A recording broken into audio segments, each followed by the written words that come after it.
নমস্কার বন্ধুরা, welcome to cricket fans. তো বন্ধুরা, আজ ইতিমধ্যেই অনূর্ধ্ব-19 এশিয়া কাপের ভারত এবং ইউএই এর মধ্যে খেলাটি অনুষ্ঠিত হয়েছে, যেখানে ভারত প্রথমে ব্যাট করতে নেমে 433 রানের 6 উইকেটের বিনিময়ে গড়ে তোলেন। জবাবে ইউএই ব্যাট করতে নেমে 234 রানের একটা বিশাল পরাজয়ে পরাজিত হন। আজকের এই ম্যাচটি নিয়ে কেন আমি আলোচনা করতে বসেছি।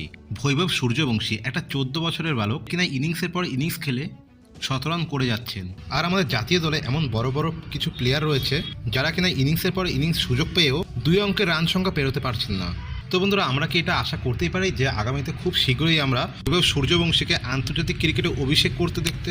যদি হয় তাহলে কিন্তু এটা নিয়ে তেমনভাবে কোনো আশ্চর্য হওয়ার কোনো ব্যাপারই নয়। কারণ যদি আজকের ম্যাচে বলি, হ্যাঁ, তিনি ব্যাট হাতে কেমন বিধ্বংসী ধ্বংসলীলা চালিয়েছেন।